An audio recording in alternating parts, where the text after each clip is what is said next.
কান্নার আওয়াজ শুনতে পেলেন। শিশু বাচ্চা যেন কান্না করছে। মা খাদিজাকে বলা হচ্ছে, ও খাদিজা, পাশের বাড়ি থেকে শিশুর কান্নার আওয়াজ, এত রাত 12টা 1টার সময় মেয়ের কান্নার আওয়াজ, এটা কেন কেন তো একবার খোঁজ নাও, কেন এত রাতে মেয়েটা এই শিশু বাচ্চাটা কান্না করছে। মা খাদিজা বাড়ি থেকে বের হয়ে পাশের বাড়িতে খবর নিল, খোঁজ নিল।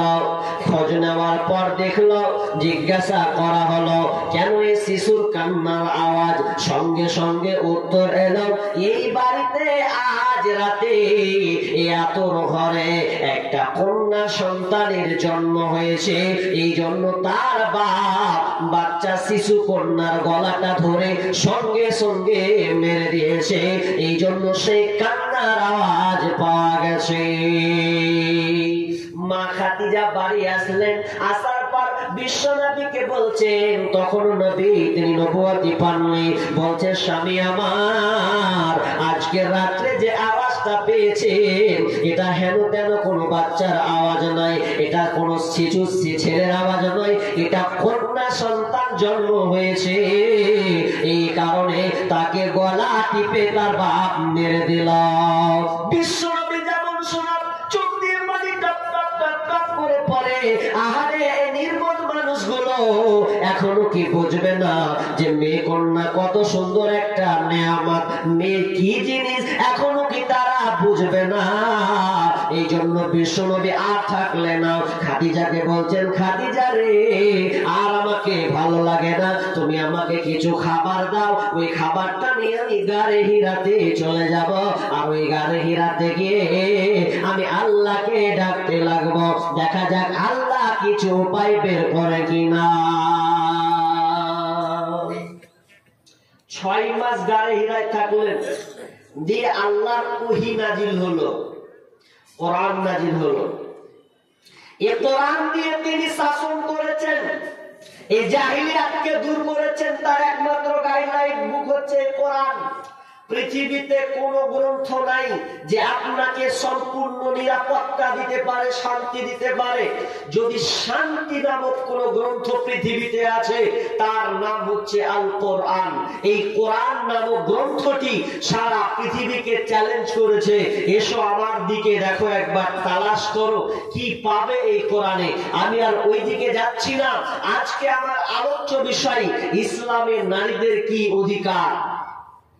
এমন একটা সময় ছিল জাহিলিয়াতের যুগে, শিশু মেয়ে যদি জন্ম নেয়, বাপরা বলতো 2 দিন কাঁদবো, 3 দিন কাঁদবো, 1 মাস কেঁদে দিব, তাও ভালো, কিন্তু মেয়ে কন্যা মানুষ করবো না। কেন করবে না? মেয়ে মানুষ কন্যা এই জন্য করবে না, মেয়ে যে রাস্তা দিয়ে হাঁটবে এর স্বাধীনতা নাই, মেয়েকে যে কেউ ভোগ করবে। শুধু তাই নয়, মেয়েকে ঝিঘাটতে হবে, বিয়ে দিব, এতটা আপনাকে যৌতুক লাগবে, পণ দিতে হবে আমাকে, তো এত পণ এত যৌতুক পাবো কোথা? এজন্য সে কি করতো, যে পরের বাড়িতে ঝিঘাটবে, লাভ খাবে, মার খাবে, সম্মান দিবে না, ইজ্জত দিবে না, তো দরকার নাই, ওর থেকে মেরে দেবো, 1 মাস কেঁদে দেব।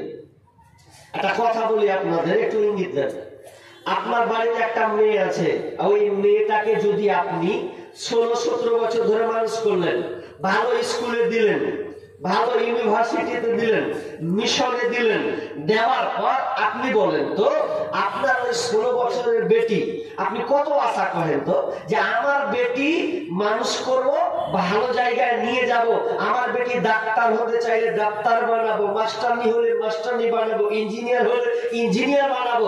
আচ্ছা, ওই মেয়েটা যদি 18 বছরে একটা ছেলে, 18 বছর বয়সে যদি একটা ছেলের হাত ধরে পালিয়ে যায়, তাহলে আপনার মনটা ভালো করবে না খারাপ করবে? হ্যাঁ, খারাপ করবো। যার জন্য আমি এত পরিশ্রম করছি, সে আমার মুখে চুলকানি মেখে চলে গেল। তা এখানে যদি ওই মেয়েটাকে আপনি পান, রাখবেন না, বস্তাবন্দি করবেন না? কত রাগ হলে করবেন যে সালাকে কেটে কুচি কুচি করে কাটবো, দিয়ে একদম নুন খেয়ে বস্তাবন্দি করে ভরে দেবো। বেশি রাগ উঠলে এটাই বলবেন। তো জাহিলিয়াতের কর্মকাণ্ড ওই রকমই ছিল। কেমন ছিল আল্লাহ তুলে ধরছেন, কি করা হতো তাও তুলে ধরছেন। বিসমিল্লাহির রহমানির রহিম। وإذا بشر أحدهم بالأنثى ظل وجهه مسودا وهو كظيم আল্লাহ সুবহানাহু ওয়া তাআলা বলেন ওয়াইদা বুশিরা আহাদুহুম বিল উনসা যখন ওকে সুসংবাদ দেওয়া হতো গার্জিয়ানকে যখন বলা হতো যে তোমার বাড়িতে কন্যা সন্তানের জন্ম হয়েছে যাল্লা ওয়াজহুহু মুসওয়াদ্দান তখন তার মুখটা কালো মলিন হয়ে যেত কালো বর্ণের হয়ে যেত ওয়াহুয়া কাযীম তখন সে ভারাক্রান্ত মন নিয়ে থাকতো আহারে আমার ঘরে কন্যা সন্তানের জন্ম হয়েছে তাহলে তো আমি সমাজের কাছে দুর্নাম ছাড়া আর কিছু পাবো না সমাজ আমাকে তিরস্কার করবে লাঞ্ছনা দেবে গঞ্জনা দেবে আমার বাড়িতে কন্যা সন্তানের জন্ম হয়েছে কোন মেয়ে সন্তান জন্ম হলে একবারও মুখে হাসি ফুটতো না না না না আমি কি করলাম আমার মেয়ে হয়েছে সমাজকে আমি কিভাবে মুখ দেখাবো আমার প্রতিবেশীর সঙ্গে আমি কেমন করে ব্যবহার করব কেমন ভাবে কথা বলবো সবাই তো আমাকে গঞ্জনা দিবে লাঞ্ছনা দেবে আমার সঙ্গে আর কি ঠাট্টা মস্করা করবে এই জন্য আমি চিন্তিত হয়ে গেলেন প্রত্যেকটা গার্জেন চিন্তিত মনে থাকতো এবং তারা কি করতো মিনাল কওমি মিন সুই মা বুশিরা বি শুধু তাই নয় যখন তাকে এই সংবাদটা দেওয়া হতো তখন সে তার লজ্জার কারণে গ্লানির কারণে তার মুখখানটাকে তার নিজেকে এড়িয়ে নিত তার সমাজ থেকে তার গ্রাম থেকে তার কম থেকে সে দূরে পালিয়ে বেড়াতো কেন কেন যে আজ তার বাড়িতে কন্যা সন্তানের জন্ম হয়েছে ইয়াতাওয়ারা মিনাল কওমি মিন সুই মা বুশিরা বি আইমসিকুহু আলা হুনিন আম ইয়াদুসুহু ফিত তুরাব এবং তারা চিন্তা করত ওই গার্জিয়ানরা আপনার চিন্তাতে থাকতো যে মেয়েটাকে বাঁচিয়ে রাখবো না মেয়েটাকে গলা টিপে মারবো না মেয়েটাকে জ্যান্ত পুঁতে মারবো এই তারা ডিসিশন চিন্তা করতো মেয়েটাকে রাখবে না বাঁচিয়ে রাখবে সন্তানকে রাখবে না মেরে দেবে আলা মা ইয়াহকুমুন এবং তারা যে সিদ্ধান্তটা নিত যারা ফয়সালাটা করতো ওরা কতই না জঘন্য ছিল ফয়সালা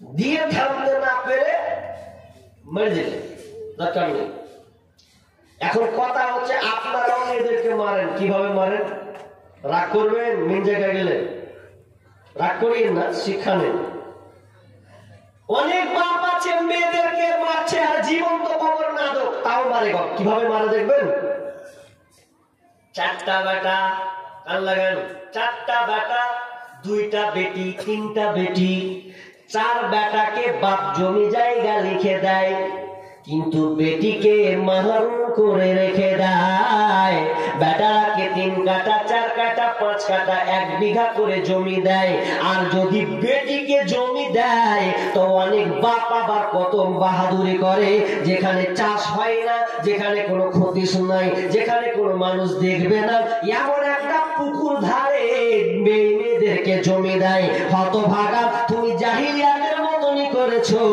জাহিলিয়াতে যেমন মেয়েদের সম্মান নেই সেই রকম আজকের মুসলমান তাদের মেয়েদেরকে জমি জায়গা থেকে মাহরুম করে এক জায়গাতে আগের মসজিদে থেকে 4-5 বছর আগে এখন ছেড়ে দিয়েছে তো মসজিদে থাকছি তো একটা খালা এসে বলছে বেটা অল্প বয়স তখন তো বলছে বেটা তোরা সপ্তাহ সপ্তাহ খুতবা দিছিস কি কইছিস তো একবার এই বিষয়টা দে না কোন বিষয় বলছে হারে যে জমি জায়গা পাই না হারে জমি জায়গা পাই না তো একবার বক্তব্য দিতে পারো না কত কষ্ট করে প্রশ্নটা করছে তা আমি কোনো আগে খালা এগুলা আলোচনা করি কিন্তু তোমার ঘরে বদ অভ্যাস আছে শুনছি নাকি তোমরা বেলা হাওয়া মাপ দিয়ে দাও বলছে কে কইছে হাওয়া মাপ দিয়ে দিব বাপকে খাপ মতো মামুলি ওটা লজ্জাতে পড়ে কিন্তু আসলে কোনো মেয়ে বাপকে ক্ষমা করে না এটা আপনি চ্যালেঞ্জ করবো আপনাকে কোন মেয়ে বাপকে ক্ষমা করে না, ওটা ওপর সমাজের দিক দিয়ে বাপের একনাতে উঠতে হবে, ভাইয়ের একনাতে উঠতে হবে, তাই ও নিরূপ থেকে যায়। কিন্তু প্রকৃত আচ্ছা করেন জায়গাটা কি 10,000 টাকা ছেড়ে দেবে?